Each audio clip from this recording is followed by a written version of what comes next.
Wala na pala eh. Wala na kami. Sabi ko, bigay sa ano.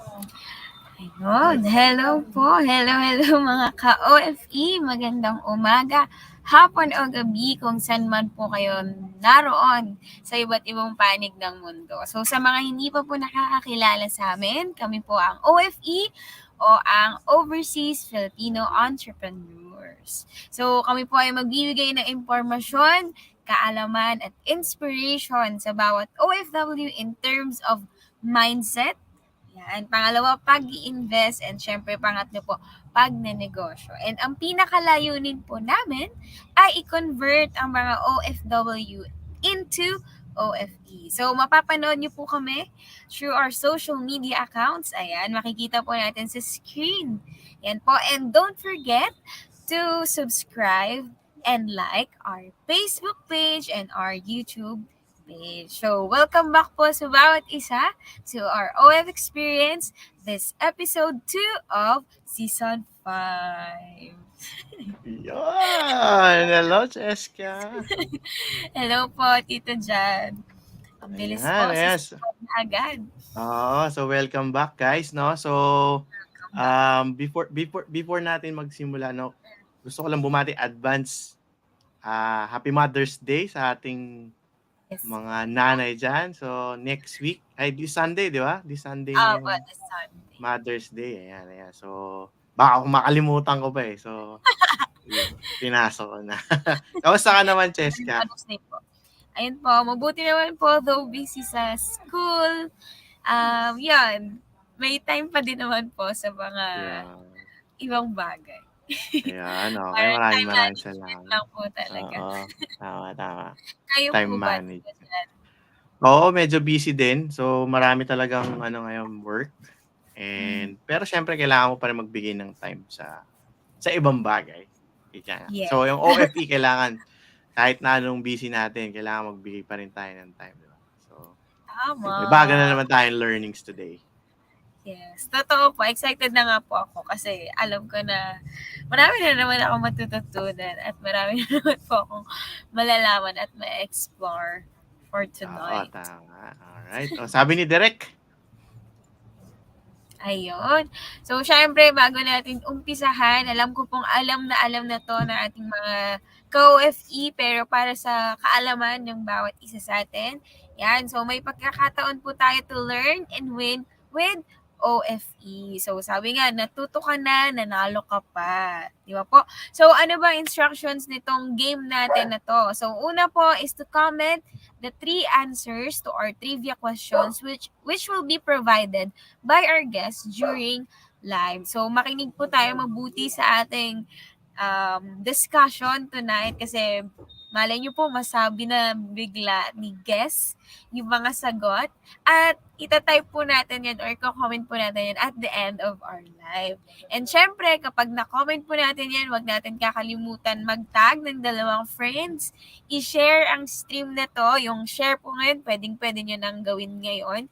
And syempre, pang-apat, don't forget to use our hashtag OFExperience. Yan. And sabi po dito, sabi ni Direk, grabe, winner! Yan. Yung isang winner na yon ay mananalo ng 500 GCash. Kahit maintenance yung GCash, isi-send May issue ngayon. Yes. And, yan, sabi pa dyan, no, grabe, napakagalante. Note, if top fancy winner, dodoblehin. Ay, grabe yun.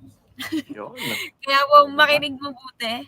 And syempre, I hope top fan po ang mananalo. Grabe yan, doble. Hindi mo mapupulot ang 1,000 sa daan. Yes. Di ba? Natuto ka na, kumita ka pa, di ba? Yes. Nanood na, natuto pa. At kumita pa. Panis. Yan. Alright, sige, game. So,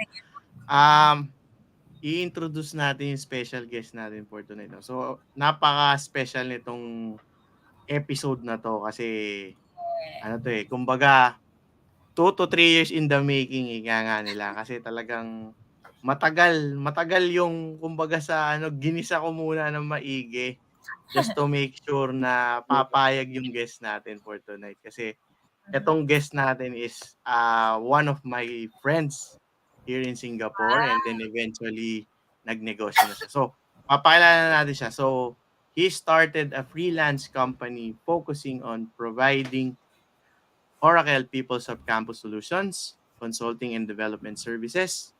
Nag-start sila, they don't have a physical office as they are fully remote.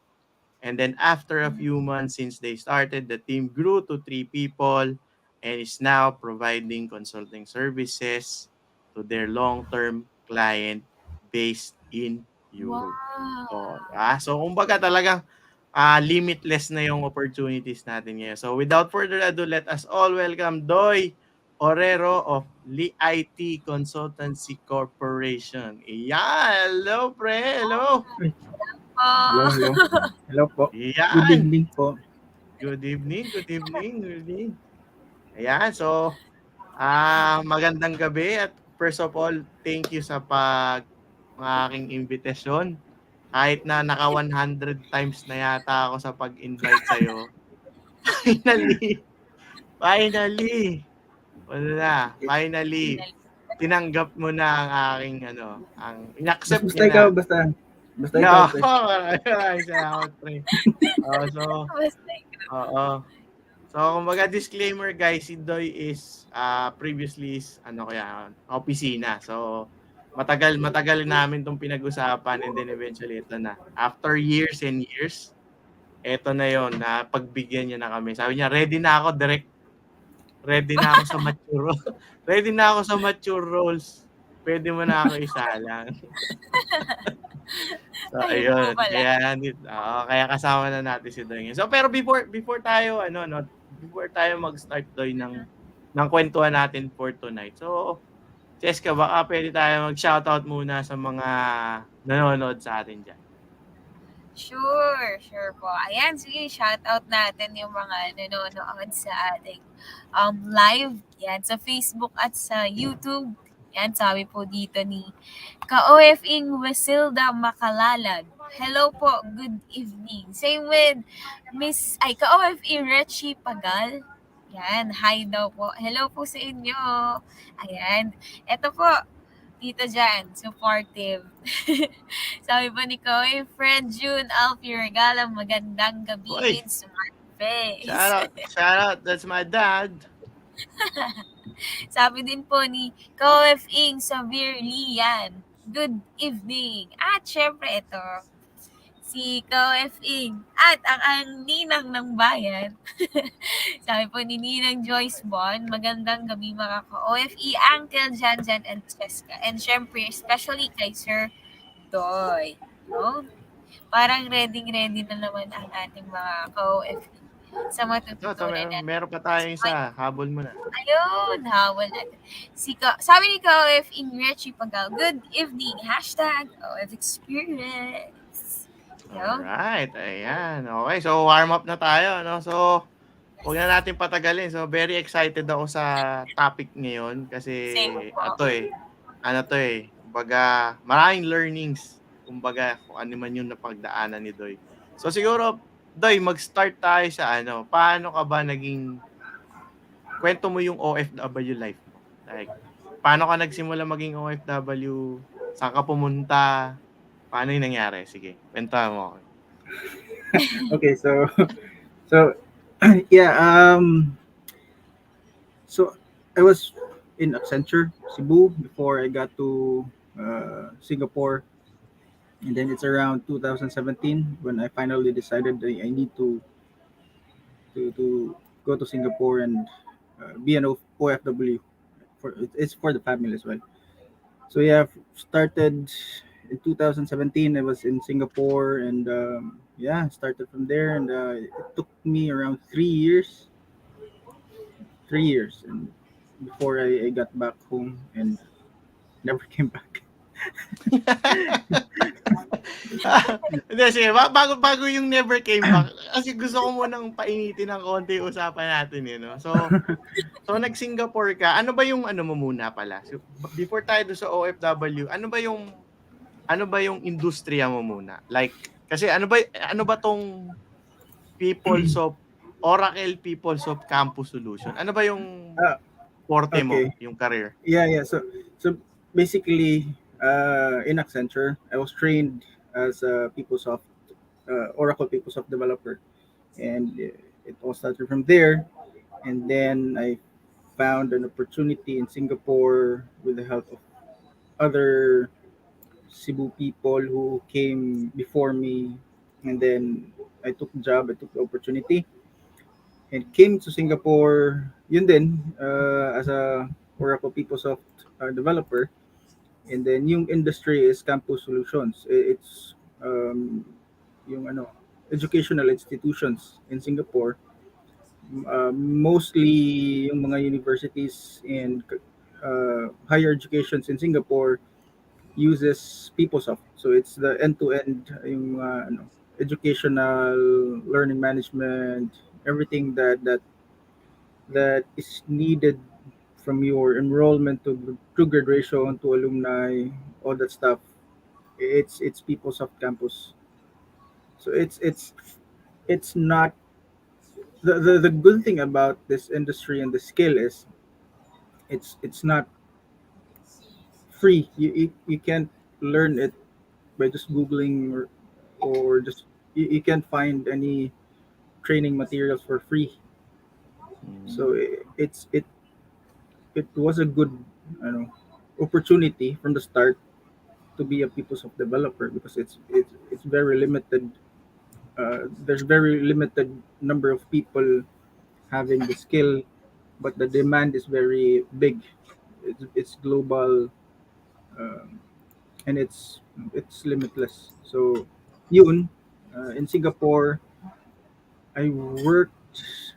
I started in SIT, Singapore Institute of Technology, and then I think around 1 year plus. Then I switched to INSEAD. So that's where I met guys. Janjan, Kuya Janjan. And then, yeah, uh, I was in the INSEAD for the rest of my OFW years before I got back home. Ayun. So iaano ko lang no, ita-translate ko lang sa high level yung sinabi ni Doy. So kasi meron 'di ba meron tayong mga tools na ginagamit. Let's say for example sa accounting, meron tayong for automation, sa mechanical. Yung kay Doy kasi yung specialty nung tool niya is for schools. So this is for schools, managing yung kunyari lahat ng enrollment mo, application mo, yung grading system nung school, and then yung pag-graduate mo. So kumbaga ito yung learning journey systems from being an applicant until maging alumni ka or alumna. Kumbaga, hindi mo siya basta-basta matututunan in other schools kasi you need license. You need someone na marunong talaga nung tool para matuto ka nito. So for having him work in Accenture, nagkaroon siya ng opportunity to learn this knowledge, and then eventually nag-grow yung career niya for that one. So this is more on IT guys sa mga nanonood sa atin. More on IT software development. So yun yung forte ni Doy. Okay? Baka nalilito si Cheska eh. Baka may gusto kang itanong na gusto ko mong sagutin ko na or may extra kang tanong. So, yun. Wala naman. Wala pa naman po, Ah, wala pa naman. Medyo okay. So, yun. ko na yung translation mo dito. So, yun. Yun yung forte ni Doy. And then eventually, yun nga. So, nag-workshop. Bale, ilang taon ka nga, Doy? 2017 to 2020. 2020. So, 3 years. 3 years ka naging OFW. And then, pero prior than that, gaano ka katagal sa Pinas? Nag-work? Yung only job ko is with Accenture. Yung professional career ko talaga started with Accenture, and I think Accenture na. yes, 7 years maybe. 7 years. Okay. Alright. So, doon kasi doon sa Cebu, meron kaming tinatawag sa kanila na Peoples of Community. So yung Peoples of team na 'to, born and bred in Cebu. So marami sila do'n. So yun yung naging pathway niya para mag-abroad.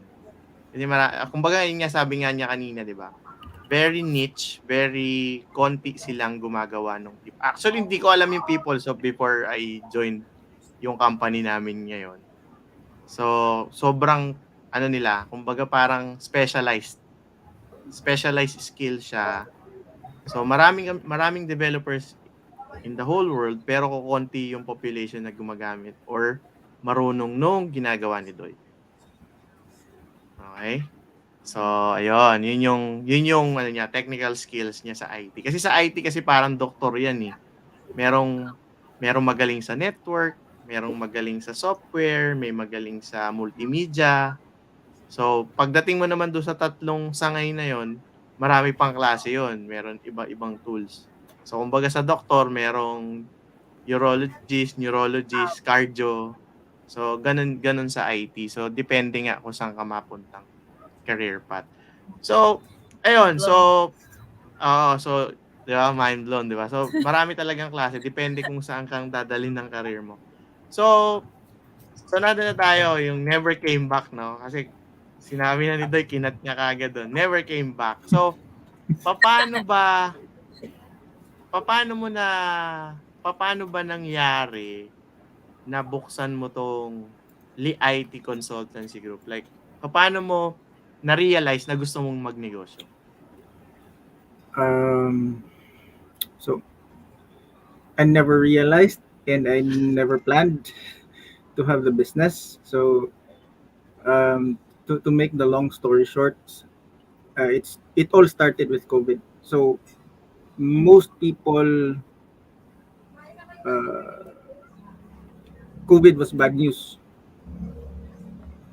But for me, I think because of COVID, everything came into fruition with the company, with my setting, with the freelance and everything.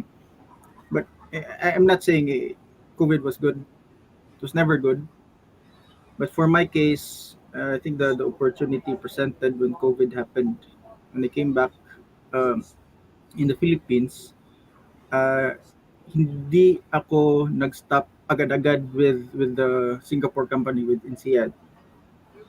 So while I'm still in the Philippines during COVID, I continued to work with INSEAD working remotely for about a couple of months.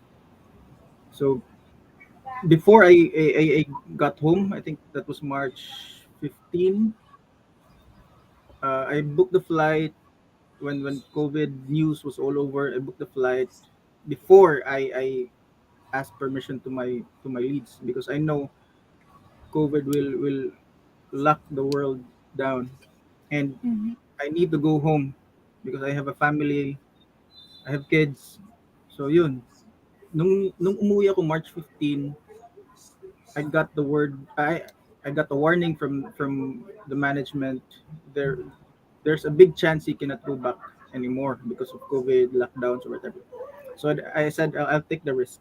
I can't stay here with COVID with the thought of I cannot go home during COVID. What if something happens to my family? I cannot go home. So I'll take the risk. Eh, family first. I need to go home. I'll think about everything or anything else after that one. So I got home March 15, 2 days after lockdown everywhere. Lockdown. Yeah. So from there, yeah, a couple of months still working with INSEAD. Was still good, but eventually, as months passed, it got more complicated with my status having here in the Philippines working remotely, but still you need to with that SPAS, EPAS, or whatever, and then the legalities and all that stuff. So in the long run, it got more and more complicated. So I need to find or I need to think of other options. So yun. But of course, with the help of my manager, all of this would have never happened without my manager. So siya talaga yung ano, she was the the guardian angel who came from above and guided me and empowered me, gave me confidence, gave me opened some doors, opened some windows, and told me you can do it. And it's what I foresee in your career, in your life. I want you to be in this position, and she helped me a lot. It's if can I disclose the name Yeah, yeah, or yeah, yeah. Yeah, oh yeah, yeah, yeah. yeah. Okay, good. So it was my manager in INSEAD, Carol Darsh. She helped me a lot, even with my career in INSEAD. Uh, it was amazing. Mm. I never would have imagined that I would meet a manager like her because I never imagined there was such a manager like her. So from Yun. there, yun. From there, nasa Pinas na ako. And then even with the complications with the management with the company, she was always in between. And she would always tell me, don't worry about it. I'll take care of it. That's it. But eventually, I need to. Okay, you need to stop. You're gonna hurt yourself. It's not. I think it's not worth it for you to risk everything for just one person. So yun, Mm. I decided to let go. From INSEAD, it was around this November or around October that same So, year. mga 6 months. Around 6 months Parang ka ganun. Kasi, di nag-remote. ba, kailangan Yeah. mo, I mean, if you're holding that pass, you need to be in the country for at least six Uh-huh. months, or you can't be away from the country for more than 6 months. Mm. So yun, but before everything, I cut ties with INSEAD. She was helping me already to find other options, and Mm. there she connected me to that one person in Europe who is a freelancer as well, and who will be starting a job on that school on that project, and he needed some resources, and he was very open for that outsourcing freelance setup. So, dun, yun na. So Okay. I was So interviewed and I transferred. mm. Okay, so bale summarize natin ulit 'no, Cheska 'no. So Sige. for si Doy kasi yun nga umuwi siya for his family, well, family is family, siyempre yun naman ang first priority natin. Especially of course OFW, kung bakit ka naging OFW is for your family and then eventually at that time, yung uncertainty nung pandemic, hindi mo rin alam kung anong mangyayari. This is first time in our lifetime. Hopefully, this will be the last in our lifetime na Hopefully. ma-experience natin yung this kind of pandemic, no? So, kumbaga, he braved himself na umuwi even though there's a risk nga na hindi siya makabalik. Kasi dito, kumbaga sa Singapore, hindi ka pwedeng magstay for more than 6 months, I guess, not, Doy? 6 months? Yeah, 6 months. Kailangan bumalik ka sa Singapore within, before 6 months na nasa labas ka. Kasi if, lumagpas ka doon, magkakaroon ka na ng issue sa pass mo, which is yung working pass kasi hindi naman kami permanent residents dito. So, yun yung nangyari kay Doy. And then eventually, yun nga, you have to look for other options para ano siya, 'di ba? Siyempre kailangan niya ng source of income, ika nga nila, 'di ba? For your family dahil meron siyang binubuhay na family. So before tayo tumalon dun sa next question ni Cheska 'no, sabi kasi ni Direk, ilabas na daw natin yung first question. Sige, Cheska, read it. Feeling ko tanda pa naman po ito ng mga ka-OFE natin. So, for our trivia question number 1. Yan. So, saang bansa nagtrabaho si Sir Doy bilang isang OFW? Ayan. So, alam ko nabanggit na yan. Pero reserve your answers, mga ka-OFE. Ayan po, i-comment pa at the end of our discussion. Ayan. So, ito na po ang pagkakataon ko magtanong. Get ready na po ba kayo, Sir Doy? Yes, yes. Ready, Joke lang. ready. Takot pa eh, no? Ayun po. Bale, medyo curious lang po kasi ako dun sa yun sa parang business niyo po ngayon. So, yun po ay tinatawag na IT Consultancy Corp po. Tama po? It's LEIT. So it's abbreviation LE. It's my two Ah, kids, okay po. So, yun Liam po. and Enzo. Okay po. Medyo curious lang po ako. Though, alam ko po na related siya dun sa sa naging work niyo po. Ayan po. Paano po kaya nabuo yung concept? I mean, syempre po, nasa pandemic po kayo nun. Parang, minsan kasi, especially, parang naranasan din po namin mapunta sa pandemic, parang nandun yung worries. Pero, ang galing po kasi nabuo niyo yung concept or naisip niyo yung concept nitong business na to. Ano po yung naging inspiration niyo or paano niyo po siya naisip or may nagbigay po ba ng idea sa inyo? Ayun po. Ano po yung naging preparation niyo para matayo niyo siya kahit talagang remote setup? Okay. So, when I started, it was only me who had that contract between that uh, foreign client. I started with as sole proprietor, parang freelance company, sole proprietor, because si client naman, he needs a legal business entity to deal with. So in business perspective, the client would have more security dealing Yes. with a business entity rather than a personal entity or just me. So yun, si client yung nag-request na can you just create a small business entity just for us to tie up with the contract and everything else. So yun, I started with sole proprietor, but then I mean, fortunately, my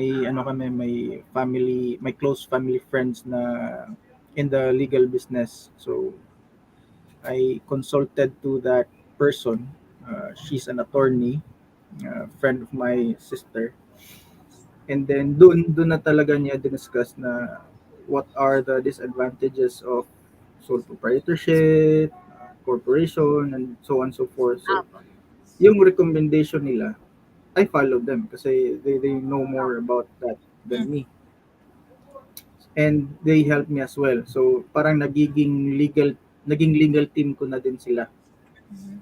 So every step that I make, I need to consult with them to protect me, to protect my assets and whatever it is. So yun, along the way doon na na buo yung company with the help of them. So every legal step they help me and I let them do it because they know those things, yung mga separate registration or whatever. And it was pandemic, so everything was online. So I don't have to go to their office. They don't need to go anywhere. They can do everything online as well. They can deal with government agencies online as well. So yun, and then when I got the SEC registration, I told my client that I have the company. Then doon na nagsimula, they ask if I can grow the people to work with them here in the Philippines because it's a win-win for them. Of course, we know that Philippine resources are they can take advantage with in terms of finances. But yeah, it's a win-win for me as well. I'm working at home. I'm working my own time, and I'm earning what they're saving. Mm. So yun, nabuo yung So, LEIT Consultancy Corp. So Doy, talagang out of necessity talaga yung bagsakan pala talaga nung Oo, company, no? survival mode. Pero ang Oo, galing kasi, I mean, as request ni client, talagang sinunod niyo po siya. Na para, syempre nga po, tama nga naman na, I mean, much better if, tawag po dito, much better if legal yung mismong, yung mismong, ano po. Oo. Nung, yes, kasi yeah. Apo, Sorry, sige go. po, sige po. Kasi many people would think na yung IT industry is everything is good, everything is money generating, but if you're in the profession, you also need to protect yourself. If you're not an employee, because the employee will be protected by the company, but if you are the company itself, you need to protect yourself. And you're dealing with with big companies as well, so they can sue you, they can do those things. So if you're just that person, you're only one against a company, you don't have a chance of fighting back. So yun, with the company, I can set with yung contracts ko with them is always reviewed by my legal team para it's always fair. And fortunately as well, yung sister ko is HR. So I let her review as well the contract if it's fair as well in terms of yung labor code or whatever, yung mga ganon-ganon. So I'm protected. I don't have to worry about something about legal stuff because if we as a company working with them and for some reason we made a mistake, their site goes down for a couple of days, they're losing money, they can blame me. They can ask money from me, they can sue me or whatever. So if from the start you build your company with the right, with the right contract with the right people, you are protected. So yun. Okay. Yun Yeah. yun yung very concerned ko lang talaga. Kasi it's big money, big people, and what if I'm just made a mistake and then Yeah. not everything is forgivable in that Yeah. scale. Yeah. Mag-aano lang ako dito, magdidip lang ako doon sa topic nung nag-create siya ng entity, no. So, ang nagustuhan ko doon sa ginawa ni Doy, kumbaga, he could do yung ano yung parang DTI. DIY. DTI, Kala ko DTI. DTI did. DTI. I started as Right? DTI. Pwede ka rin eh. DTI Pwede ka registration ako, mag-DTI. sole proprietor. Yes. So usually, kasi ganito yan eh, kapag ang Pinoy, so usually DTI, parang feeling nila, okay na to kasi mas mura, mas madaling kunin, barangay permit, di ba? Tapos DTI, okay na. Pero ang hindi kasi alam nung nating usual na mga normal na hindi nagninegosyo, kapag ka kasi nag-DTI ka, personal, kumbaga self-proprietary ka, pagka nagkaroon ng problema yung negosyo mo, pwede nilang habulin yung personal ari-arian mo, personal assets mo. Okay? So yun yung ginawa ni Doy dito, which is yun din naman yung suggestion sa kanya nung legal, is to create your own corporation to protect you and your asset, your personal asset. In case na may mangyari, okay, they could sue the company but not the person who's handling the company. So meron siyang wall. Kumbaga, na hindi siya aabutin. Let's say mag-file ng bankruptcy si corporation, hindi nila pwedeng habulin yung tao kasi nga separate na entity pa rin ikaw, hindi si Doy, si LE Consultancy. He's just the founder, pero hindi siya yun. Okay? So yun yung differences nung pag-separate niya ng entity, which is a good thing. And second, bakit kailangan mo mag-register ng business is some corporation or some businesses, hindi yan makikipagtrabaho sa'yo pag wala kang entity. Which is kaya siya ni-require nung client niya before to create your own kasi you need this. Kasi other companies need that for compliance, for their procurement. So kasi for example, si Doy o ikaw, Cheska, meron kang gusto mo mag-sideline or freelance sa isang company. Pero yung procurement nila may compliance na sinasabi, ay hindi, kailangan may corporation na tinayo yan. So kahit na sobrang galing mo, Cheska, hindi ka pwedeng kunin nung corporation or nung client mo kasi hindi ka complying dun sa requirements nila. So, Yes. yun. Yun yung, kaya gusto ko kasi, majority ng mga nagninegosyong Pinoy, hindi nagko-corporation. Kasi mahal. Kasi Ay. yearly, magbabayad ka ng tax kahit di kumikita yung kumpanya. Right? So, yun yung mga part na yun. Tapos, stressful siya. Kailangan, hindi, may OPC na ngayon doy di ba? Pero, corporation, you need 5. Yeah. You need 5 members para makapagtayo ka ng corporation. Pero may OPC na ngayon, yung Yeah, one-person corporation, Yeah, 1%. pero may limitation siya Mm. compared dun sa 5-man corporation. Anyway, so yun yung technicalities, guys, no? So, yun sa mga nagtatanong, bakit kaya kailangan pa? So, yun. So, yun yung sagot kung bakit kailangan ni Doy na mag-register ng corporation. Okay? Now I know po. parang nakaka-relate ako sa mga ka-OFE natin. Madami din po ako natututunan.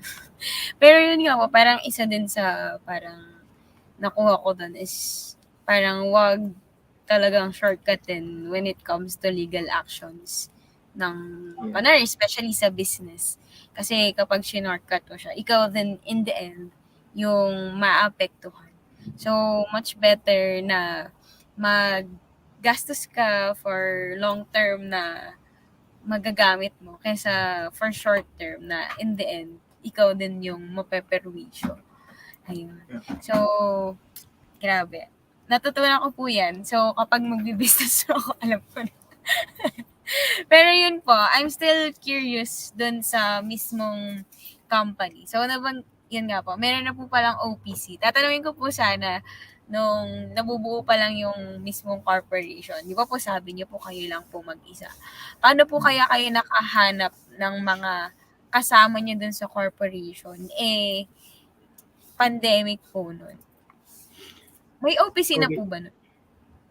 Meron na. Pero I opt to have the 5-man kasi I need the people as well.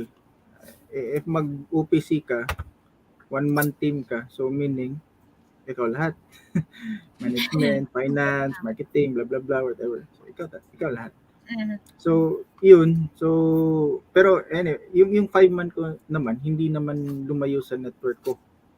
Yung 5-man ko, it's me, yung dalawang parang employees ko, binigyan ko ng share para ma-part sila ng corporation. So, it's 3 of us.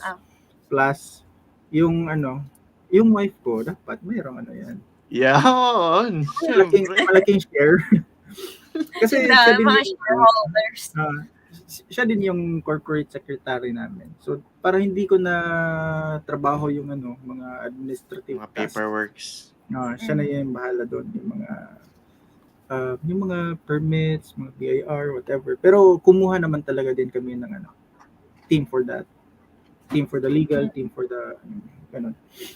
Pero siya yung parang nagiging contact person for everything administrative, and she takes care of that.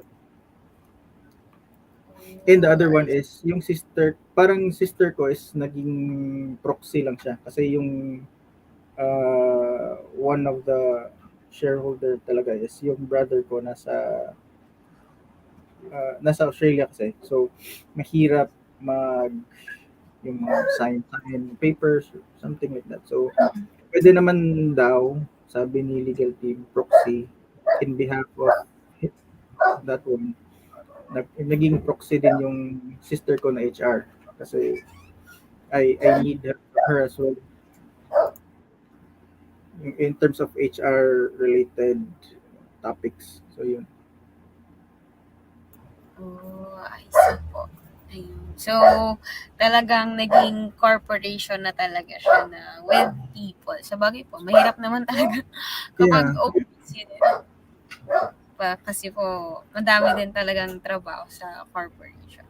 Pero yun po, ask ko lang din, since I'm still curious po dun sa mismong consultancy corporation, ano po yung mga ano niya?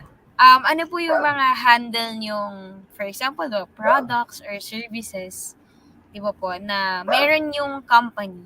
And po, especially, alam ko po gusto malaman to ng mga IT professionals na nanonood sa atin. Di ba po, kasi, syempre, especially if they want to build a business katulad po nung sa inyo. Ayun po, ano po kayo yung mga products or services na meron si Uh, consultancy firm? yeah. For now, we're still focused on the Oracle PeopleSoft kasi yun yung expertise din namin eh. Yung yun, PeopleSoft Consulting and Development Services. For now, we've been running the business with that focus still in mind yung sa PeopleSoft Consulting Services. Kasi yun yung parang bread and butter ng company for now. Though meron ng small things moving around, pero main thing pa rin namin yung PeopleSoft Consulting Services. For other products, in the approach that I did for those other products, because I it's not easy to expand if you don't have that specialty. I mean, for others maybe it's easy, but for me, in my point of view, it's hard to expand in other because IT is very broad. So yung approach ko that is to partner with other startup companies. So with my existing network, uh, if they ask me, can you provide me with this service, or can you refer me to this one or that service, then I have someone to go to and say, oh, there's a need for this one. Can you provide the service? So yun lang. It's kasi yung Oracle people, so medyo ano siya eh, di pwedeng part-time, ganun, if I may say. And for our case kasi we are the client need us full time, and they specifically requested that I lead the team and I provide as well the service. They don't want me to say, oh, I have someone, I can give it to you. Because I think the maybe the trust Yung or service, relation, yung yung quality of service, service. Yeah. yun yung ano natin to eh, quality, Yung quality. serbisyong totoo. Yeah. Yun lang for now, but Yeah. there's always a plan to grow. Yes. Pero Pe- I don't think Pero actually, it's Doy, like that. ano din eh, okay din yung ganun eh, na parang meron ako nabasa, dapat daw talaga, you have to look for the niche or yung niche mo as a business, focus on that service or product, and then eventually, pag napuruhan mo na talaga daw yung niche na yon, tsaka ka mag-scale. Yeah. Not other way around. Not Yes. go generalist and then Mhm. go niche. Mhm. So kasi parang ang mangyayari kapag ganun yung strategy mo is general ka, kung ano yung tamaan, doon ka. Di ba? Instead na niche ka, focus ka sa isang bagay, power of one, focus ka, and then eventually, kapag talagang na perfect, hindi naman na perfect, pero nakapaglagay ka na ng system, nakapaggawa ka na, nakapag-generate ka na ng system na gagana siya without you, pwede mo na siya i-replicate sa iba, and then eventually you could expand. Yeah. Right? So, yun yung tingin kong yun yung path ni Doy in terms of his company na parang ito kasi yung forte ko. Tsaka yun nga, sabi ni client, ako dito. They given me trust. So, kailangan ibalik ko din yung, in return, bibigay ko yung usapan namin na ako dito. So, maybe, on other clients, you have your system, you created your operational system, your process, and then replicate that system to another client. Pero hindi na si Doy yung ha-handle nun. Hindi na siya ang haharap dun. So, most likely, ganun ang puntuhan niya. Okay? May question dito, Doy. Baka gusto mo. Si Shida, may tanong. Have you ever turned down a client?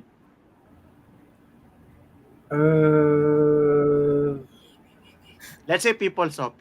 Kasi PeopleSoft. Let's say client is PeopleSoft, or have you ever turned down a client?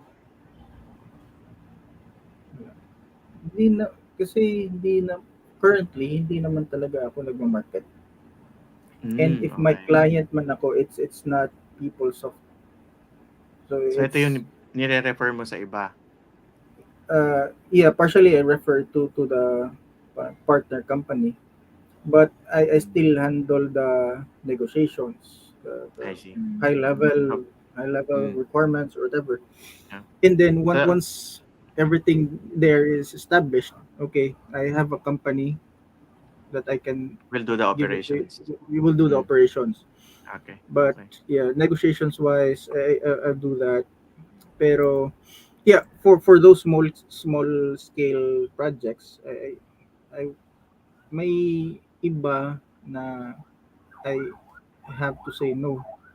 Kasi yung this is my price. Oh, can you do this for this price only? I have this budget only. Can you do that? And, no. No, may Sorry, mga no. barat. Yung mga Sorry, barat. no. Hindi. Sorry, no. Pero sayang siya, pero you can't risk kasi yung money, it's not for you, it's for the people who actually work for that. You can promise them gold, but you're giving the client is giving only silver or bronze. So Patanso, no? Copper. mm. Yeah. Tama naman din yun. May make sense yun kasi minsan ganun tayo eh. Parang basta client, sige kahit patol na, di ba? Patol na. Oh, kahit yung may ganung mentality. Yung mentality dati or parang can do attitude, parang ganun, kaya to, pwede to. But if you're running the business and you see the figures, and if you do care for your people, wag na. Sige. Sige, go. Oo. Sige, hindi, I mean, talaga nagpalit yung mindset eh, no? Na from dati, ang mindset mo, Doy, is kailan ba ako sweldo? Wala akong pake if profitable yung company. Wala akong pake kung may pumapasok na projects. Wala akong pake kung may pumapasok na client. Basta ang alam ko, quincenas katapusan sa Pilipinas, pero sa Singapore kasi every month lang eh. Monthly lang kami sumisweldo. Yun lang ang target mo. Di ba? Baga, punch in ka 9 to 6, after 6 out ka. And then now, yung Doy na naririnig ko ngayon is now thinking yung kapakanan ng mga employees niya, which is yung team members niya, di ba? So parang malaki talaga yung shift ng mindsetting because iba na yung situation niya today. Di ba? So, before ko ituloy yung question, Doy, sabi ni Direk, mag-quick break na daw tayo para makapag water break ka muna. So, guys, in just a sec.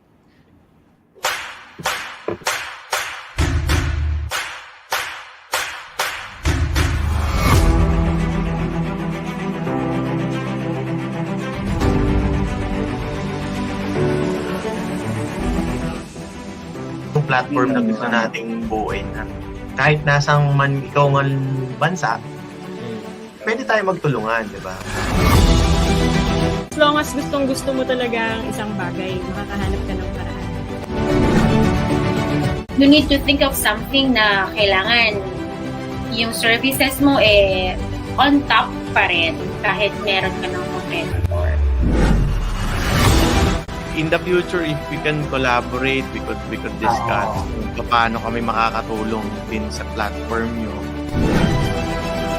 You have to assess yourself how much time and effort you could put in this kind of business, because that's the number one thing you need para maging successful ka in this industry.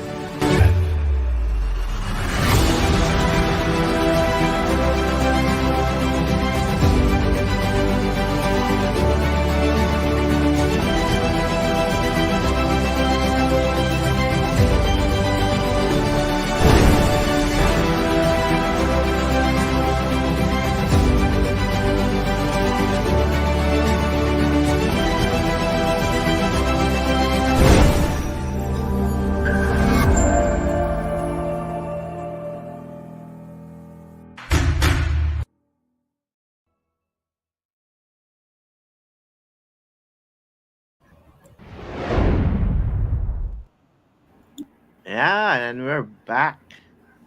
Ayun. Alright, so nakapagawa tayo. Okay, sige. Medyo, Game? stretching muna. Stretching muna. Ayun po. Medyo marami po ako nalaman na technical knowledge about business kanina. Na grabe. Oo nga no, ganun pala yun. Parang napagano na lang ako, ganun pala yun. Kaya po magtatanong na po ulit ako. Ayun po. So, yun po, since, yun nga, sabihin na po natin na kanina na pag-usapan po natin yung sa mga products and services nyo na talaga namang, yun nga, parang focus din sa client na doon yung mabibigay yung best. Since yun nga, hindi naman po talagang need din sa iba and baka po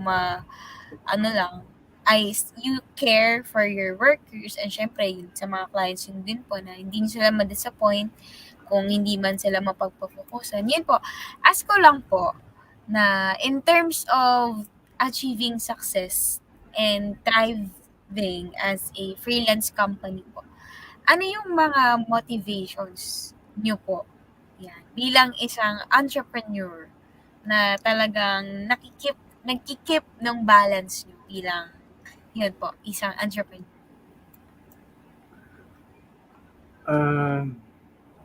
Paano ba? Pang beauty contest yung tanong ni Cheska, pre. Parang Kala ko po prepared po kayo. Di ba po prepared po kayo? Joke lang po. Wala dito sa anyways. Yeah. Parang teacher ko dati. Yung lesson dali-dali, pero yung exam sobrang hirap. So, parang ito din yung question mo. Ganito na lang po.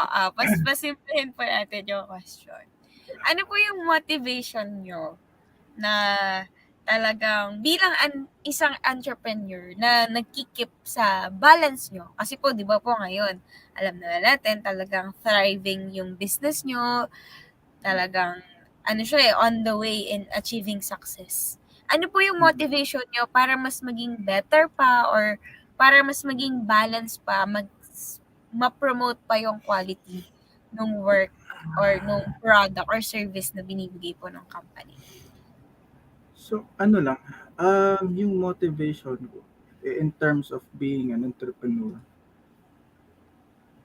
for me, it's not really in my spirit to be, or in my, parang not a core attitude for me to be an entrepreneur, but it comes with the necessity. It comes with you need to adjust, you need to adapt, because in my situation right now, the business is providing me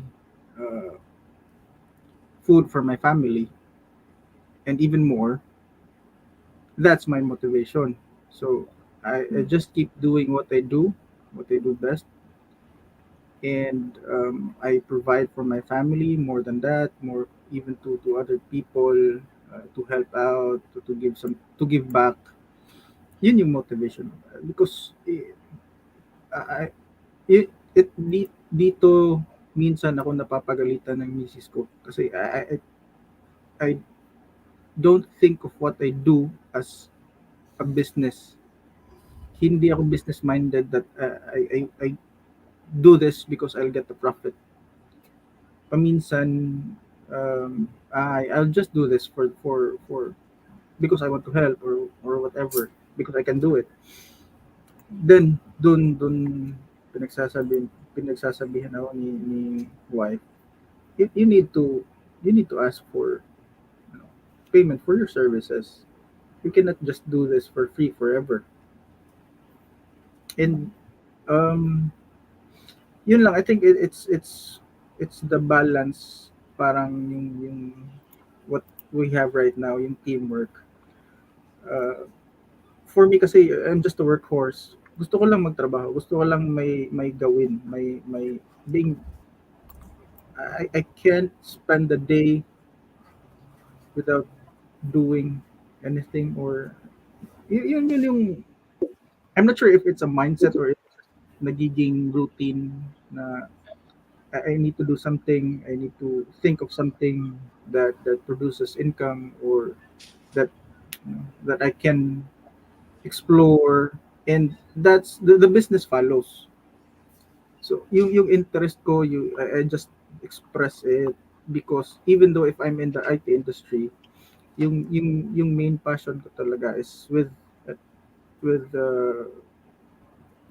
electrical engineering stuff. So because I'm an electrical engineer graduate, yun yung passion ko talaga. So I continue with what I do, but at the same time, because with my current setting, I'm fully remote, so I can do whatever I want without them knowing, or eh, yun, Now they I know. feel, no, it's not a conflict of interest as well, because for me, I just produce, or I just, you know, produce the work, and yung wife ko yung nagpa-follow to make it a business, parang ganun. Mm. So I think it's the teamwork, and yung yung wife ko yung business minded. So kumbaga Doy, ikaw yung builder, si wife yung visionary eh. Na parang Siya yung ano, siya parang yung ganon. So si Doy, I wanted to build. Bala ka Mm. na kung paano mo iaan yan. Kumbaga, Oo. ano yung business model niyan, paano mo ibebenta yan. Basta ako Oo. magbibuild ako. Kasi for now, in my permanent job, yung LE, focus lang ako to one service, to the expertise. Pero because the good thing with me here in the Philippines, with all this freedom moving around, I can generate other work, I can generate income for the company, or even for just my personal stuff, because I want to express my passion. Yun, I look for something, they offer me the work, okay, I'll do that. And then wife goes in, let's do this is the profit, this is the margin, blah blah blah. So that's it. So maganda yung balance nila, Jessica. Yeah, I think it's the balance that makes everything Yun yung work. balance niya. Mhm. Tsaka parang naano ko din po yung isa sa mga motivation is yung talagang pinaka-teamwork nung isang team. Siyempre, hindi mo naman po talaga magagawa lahat eh. So, you still need people. And nakakatawa po kasi talaga si Sir Doy, nag-accept siya ng help and nagpo-provide din siya ng help doon sa mismong corporation nila. Galing. Galing po. Hindi ko na po ipa-follow up question po kasi medyo pang beauty queen na yung sunod doon. Pero ito po yung next question ko. Ayun po. Bilang isang entrepreneur at bilang isang may-ari ng corporation. Ayan. So, ano po yung long-term vision nyo? Ayan. So, meron po ba kayong plans na mag-add ng product or mag-entertain ng another long-term client? Sabihin na po natin ganon. Or mga short-term client, yung mga ganon po. Yeah, there's always the plan. Mm. Pero ano lang, I think now is not the right time, and because in this industry, parang you need to be you need to be seen by the community. You need to be known by the community, and there are other bigger companies providing the same service. They're based in the US or based in the Europe as well. And if I would expand, I would try to expand. There, this is just my logic saying there's a huge chance that I will not be successful. So for me, now is not the right time. I want to focus on the current one, to maintain, to expand within the existing one, but not gain more clients, because it's always for the business to gain more clients. It's good for the business, but uh, for me, I don't think it's the right time. I still don't have the right, how do you say this, yung, Capacity po. yeah, capacity and visibility dun sa community. Kulang pa talaga, and if I were to do that alone, or even with the help of the company, it's the competition is very huge. And for me, and parang the only way to make a significant impact, or to make a dent in the existing community, it's either you partner Mm. with the bigger ones, rather than work against them, compete against them. Mm. So yun lang for now. I'm thinking about that, pero it's not really, it's not an easy decision, just for the sake of the business, or parang ano, it's difficult in my situation, because other companies are is already established. They're already very significant in the community, and they're the go-to guys in terms of peoples of campus. And if you try to compete with them, they're just gonna bury you alive. So yun. I'm right now. I'm more focused on diversifying the business, Mhm. rather than expanding in terms of the current service. So yun, the first step is to partner. So partner ako with a uh, startup company as well. And if I may share, pwede ba i-share? Yeah, go. Apo, sige. It's a startup company as well, uh, founded by my brother in Australia. Oh, Ah, wow. So they're already Australian citizens. He has a full-time job as well. He's an electrical engineer as well. mm, Uh, in But I think he is slowly switching into IT, because IT services din? yeah, he graduated as computer engineering, and then proceeded with electrical engineering, had a mm, career with a electrical engineer as an electrical engineer. But then I think yung passion niya talaga is with IT, so he's slowly working on that. And then yung services nila is website, web services, and all those stuff. They're more on a broader scale than us. So Mm. yun, if I meet some people or clients that need those services, I refer to them. Mm. mhm. Okay. Ay, Mhm. instead of expanding, yung talagang wino-workout niyo po is diversifying the business. So, which is Yes, good and po talaga. yeah, and Apo. also out of the IT industry. So Mhm. creating businesses, small businesses, or trying na layo sa IT. Kasi IT is very stressful world. Nag-OFW po. Totoo po ba yan, Tito Jan? No comment. Napano comment na lang eh. Ayun, thank you po. Very Ayan, so abangan natin na isa-isa pong matupad ang long-term vision yan, ng consultancy corporation ni Sir Doy. Ayan. And sabi naman ni Direk Tito dyan, ilabas na daw natin yung pangalawang trivia question kasi kanina pa daw may nag-aantay. Ayan. So, for our trivia question number 2, ilang years naging OFW si Sir Doy?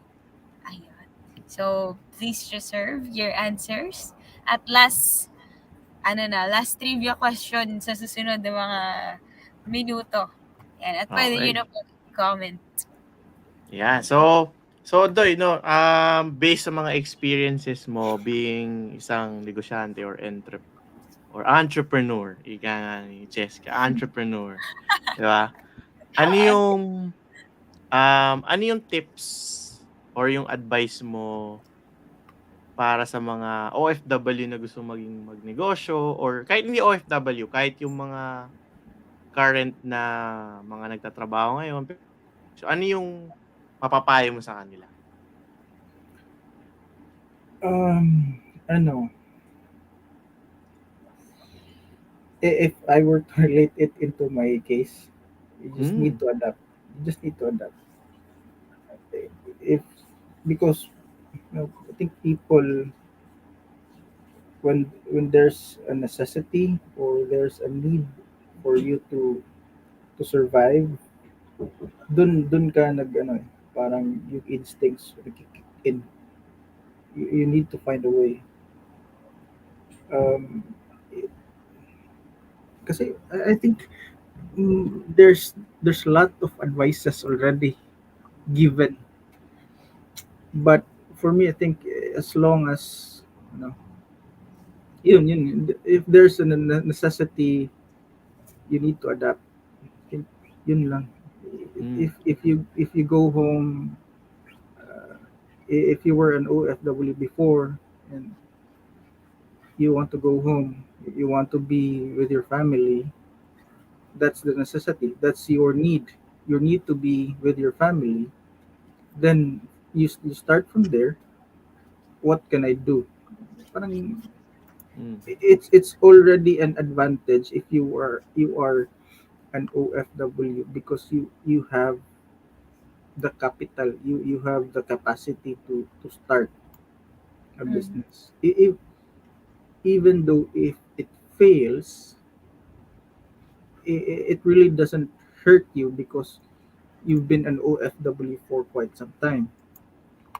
So you might have that funds or I don't know, but yun lang kasi for me my necessity yun lang, just to be go Kumbaga back yung home. sense of urgency, no? Nung time talaga. Yun yung Survival naging instinct. parang yung survival instinct eh. Yun lang. Okay. So, ako iaano ko lang yung kay Doy, no? Kasi yung parang sabi nga nila sometimes kung kailan malaki yung challenges or yung problem, this is where the opportunity comes in. Kumbaga, so 'di ba, karamihan ng mga startup companies, ng IT companies,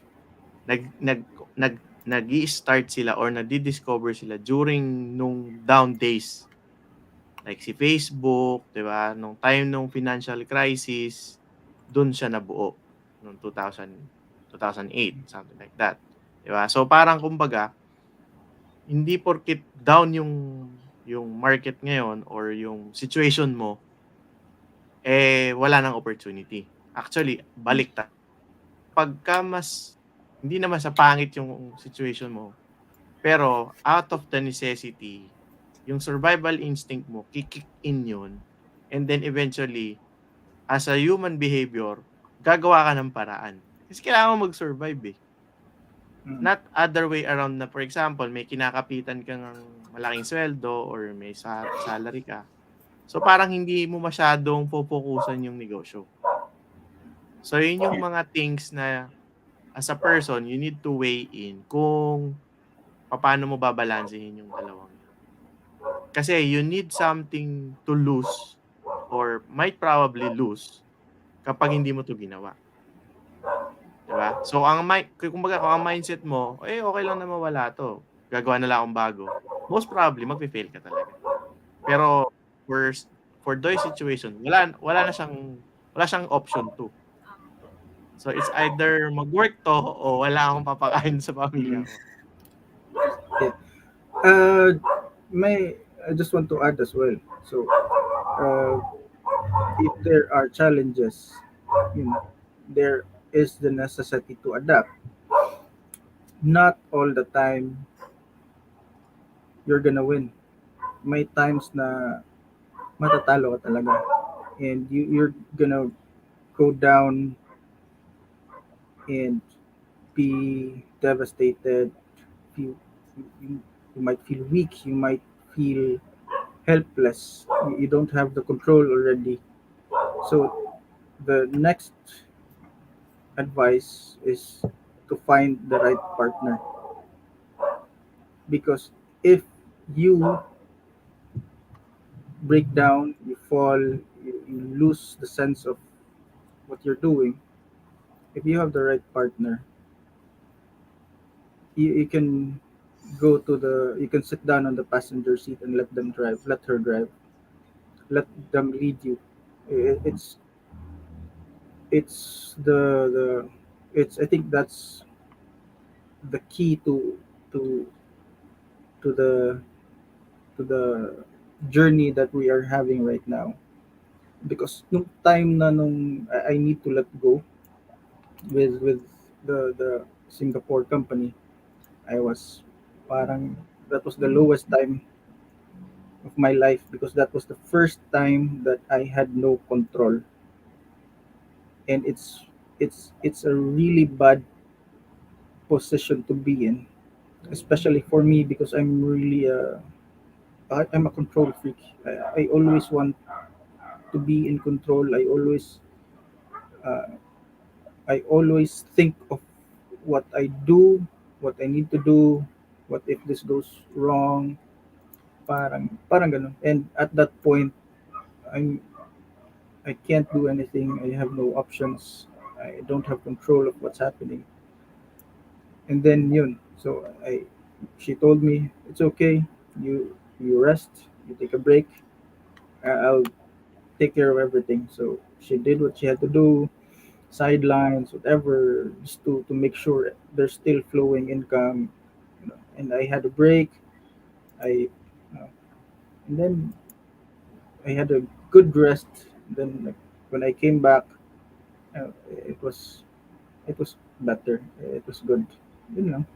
So find the right partner, find the right person for Yun you. ang moral lesson, Cheska. Oh, So, sige po. Charit. Nakuha ko. Ayun. Ayun, So, okay, nako I mean, ramdam na ramdam ko yung mga last statement ni Doy na find the right hindi easy. partner. So kumbaga hindi easy yung pinagdaanan niyo, yung pandemic season na yon, yung 6 months na nag-grind, na yung situation niya is uncertain, makakabalik pa ba ako, magkakaroon pa ako ng work, I'm the provider, and then eventually nasa backseat ka. So that would be hard for you, especially if you're the breadwinner, 'di ba? Yes. So talagang malaki yung adjustment.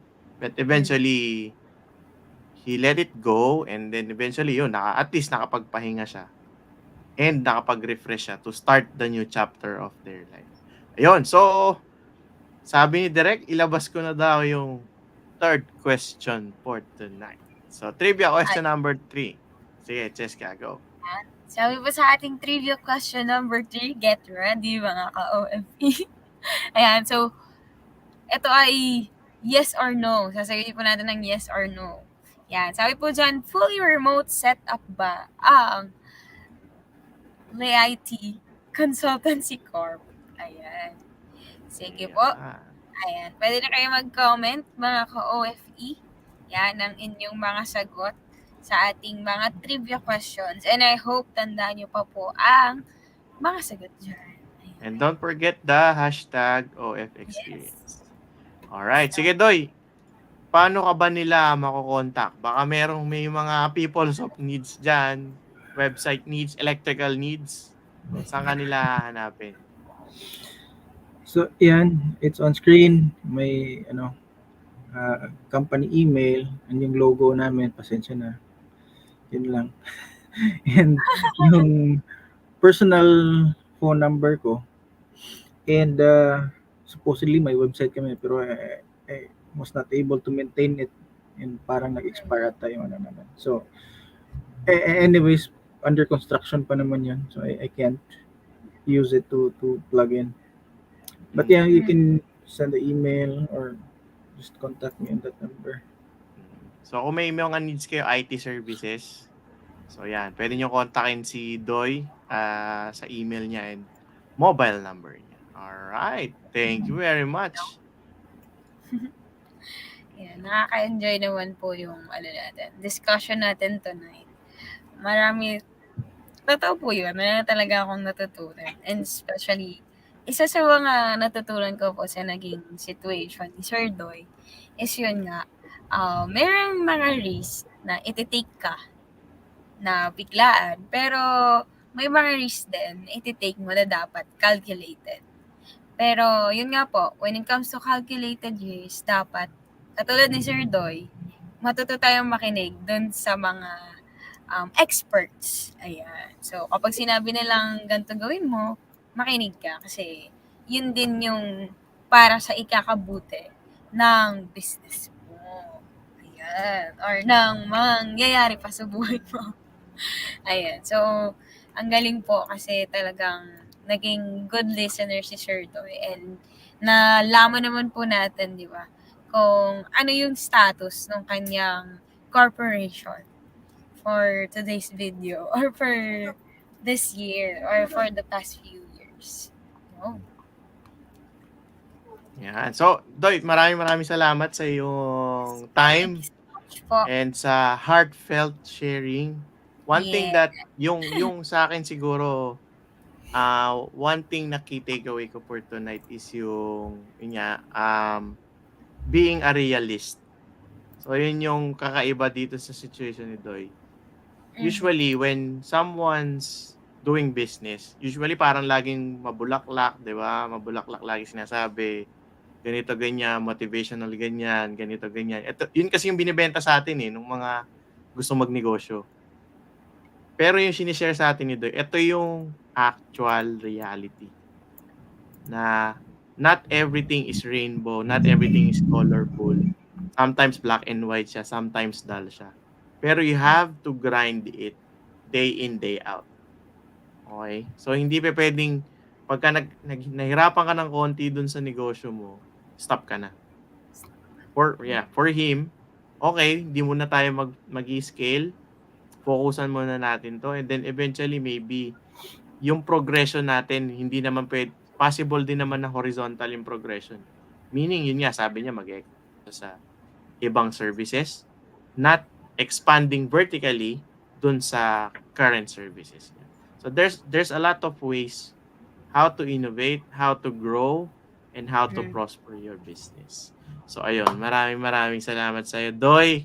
At natuloy din tayo. And sa mga ka-OFE natin, sa mga ka-OFE natin, hopefully marami kayo natutunan tonight. So kung meron kayong mga questions, topic na gustong pag-usapan, please comment down below or message us. And kung meron namang OFW stories kayong gusto i-share, gusto nyo i-guess namin, please share it to us. Kami ang bahala sa kanila. And pwede rin naman namin read yung story nila kung ayaw nila magpa-interview. And then most especially, please like and share our page. So dito na po matatapos ang ating episode. Paalam! Bye! Good night, everyone! Bye mga ka-OFE!